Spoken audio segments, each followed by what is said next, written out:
Jai Narayan students, welcome back to your studies after a long time, which were hampered by the pandemic. Now, for your return back, we have planned a very easy chapter, that is the chapter 3 of your drainage, which you have already done prior to your prior this summer vacations.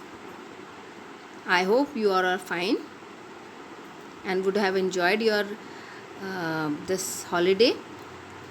But kids, it's time to join back your studies because you are in class 9th and you have to concentrate on your studies and clear all your basic doubts for a better foundation for class 10th.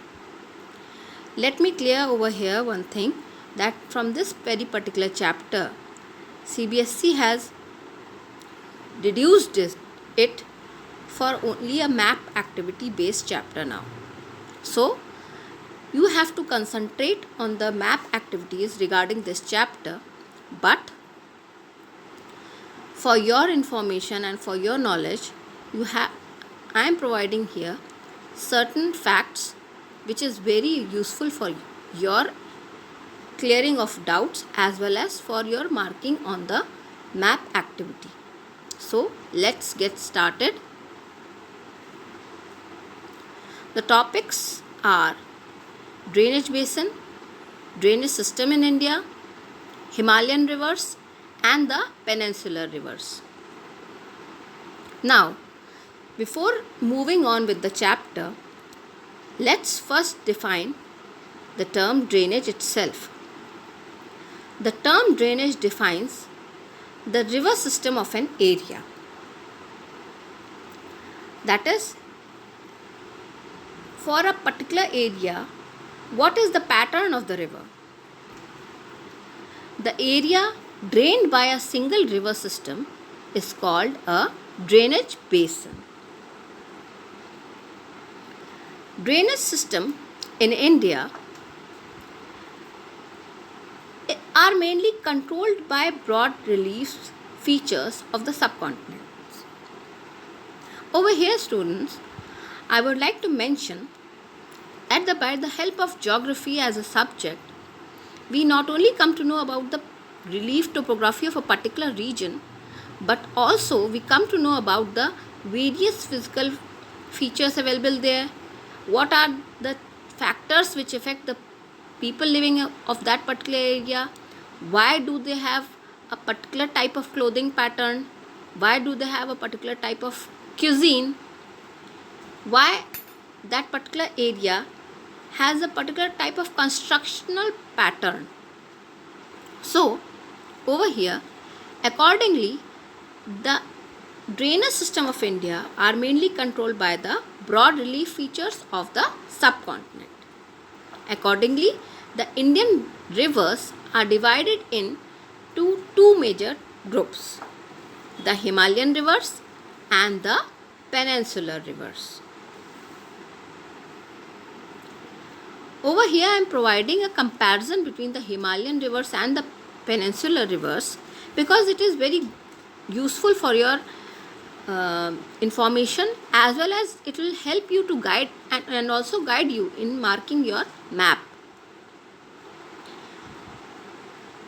Himalayan rivers are these rivers which originate from the glaciers.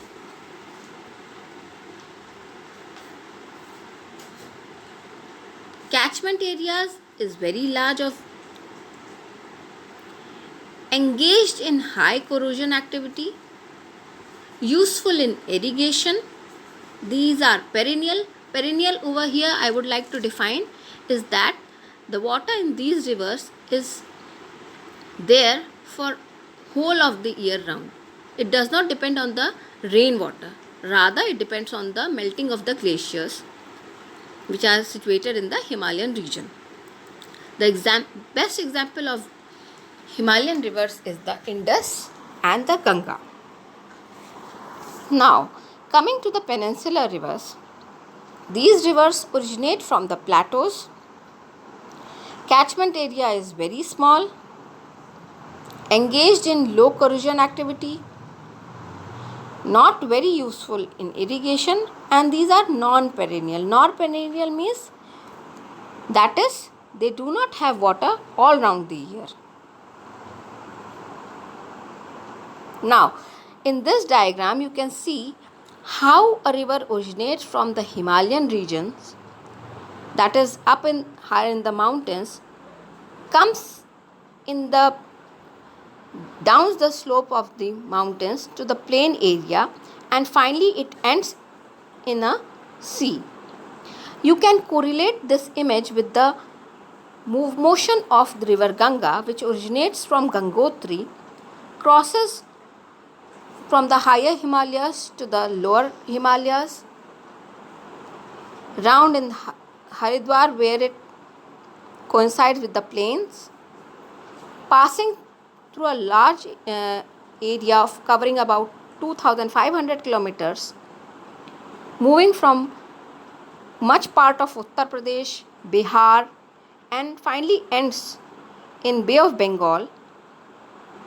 This basin of Ganga is known as the Indo-Gangetic Plain, which is very fertile as well as very populous, because as this region is full of fertile soil, the productivity of this land is very rich. It provides large-scale lands for agricultural activity, which provides employment to people, as well as this area is suitable for residing because ample of fresh water is also available, as well as the topography is very good from the point of view from building homes, and the climate is also not very extreme. Also, this particular river makes the world's largest delta known as the Sundarbans, which is again very fertile. Now, coming to the Himalayan rivers, the Ganga, the Brahmaputra, the Indus, together are known as the Himalayan rivers. You can see in this map, all these three rivers are clearly marked. Now, we come to the deep details of the river Indus. As you can see, the river Indus rises in Tibet. It is a part of India, and the Tibet is also known as plateau is also known as the roof of the earth. So this river Indus rises in Tibet near Lake Mansarovar. Its main tributaries are Jhelum, Chenab, Ravi, Satluj, Beans, covering approx a length of 2,900 kilometers. There is a treaty between India and Pakistan on the usage of the waters of Indus. This treaty is known as the Indus Water Treaty of 1960.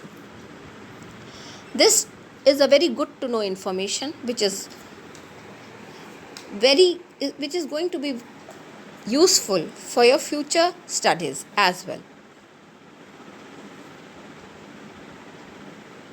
Now, second important Himalayan river, the Ganga river system.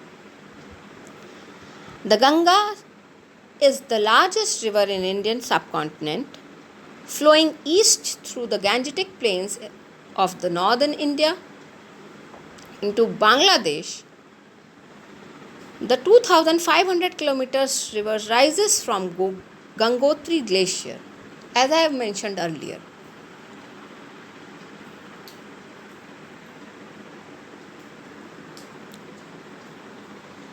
The confluence of Indus and Zanskar river is shown over here in this particular picture.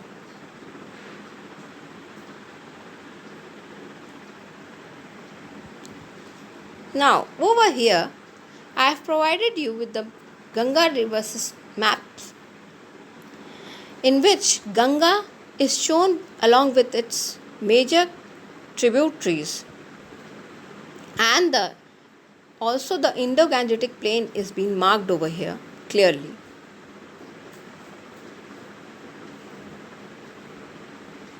The portion which is light yellow in color covers the Indo-Gangetic Plain.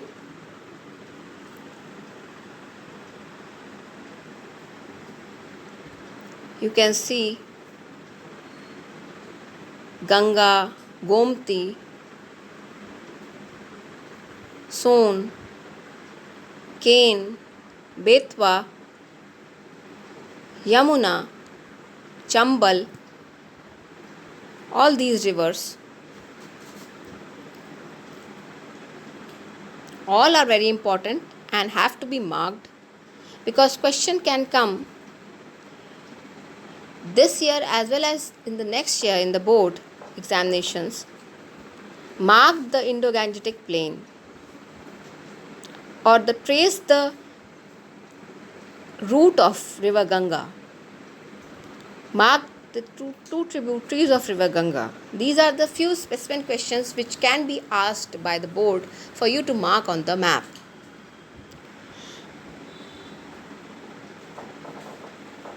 Now, the basic information of river Ganga of India. Its total length is about 2510 kilometers. That is 1560 miles. The average depth of Ganga river is 52 feet. Maximum depth 100 feet. Place of origin of Ganga river is from the foot of Gangotri glacier at Gomukh at an elevation of 3892 meters. Area drained by Ganges river is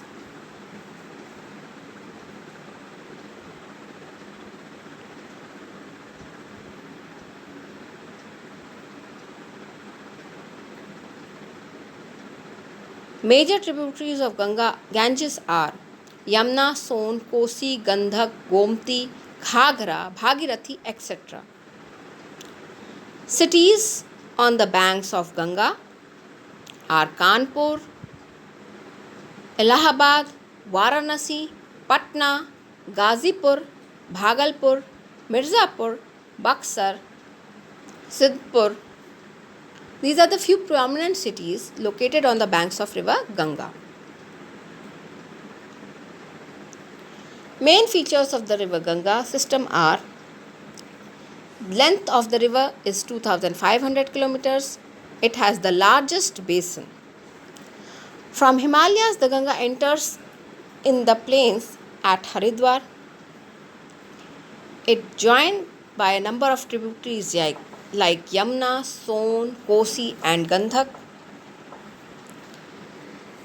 Ganga enters Bangladesh as Padma river, because Ganga is known as Padma in Bangladesh. The river is called Meghna, where Brahmaputra joins it. It creates the largest delta, Sundarban, with the help of Brahmaputra river, which is another important river of the Himalayan rivers. The river Brahmaputra.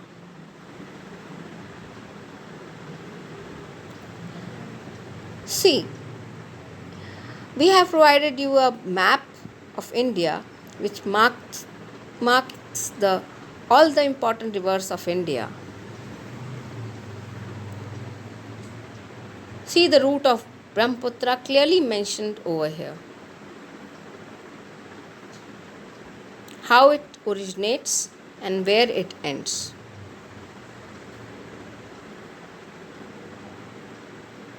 See, on this type of outline map, it is very easy to mark the states, but when you get a blank Indian map, it becomes difficult. So you have to practice to mark the outline of the states as well on the map of India, blank map of India. Now, the river Brahmaputra, whose source is in the Tibet east of Mansarovar Lake flows eastward parallel to the Himalayas, and on reaching Namcha Barwa, it takes a U-turn and enters in India in Arunachal Pradesh through a gorge. We have taught you what the gorges are in your previous chapters and in junior classes also. Its main tributaries are Digbang and Lohit.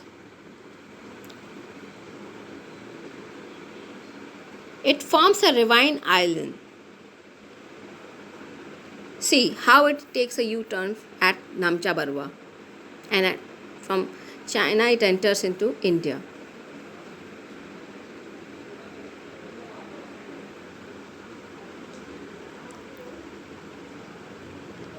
This particular map gives you a very zoomed in view of river Ganga system and the Brahmaputra river system.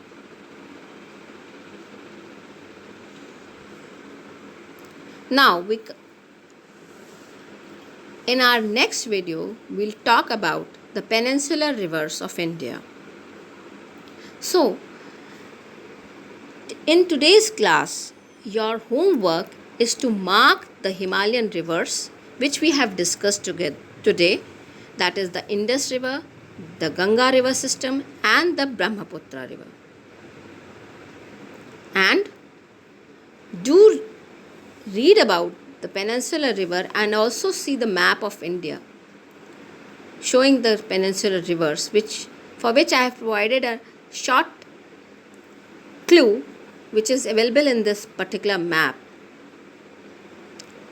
So students,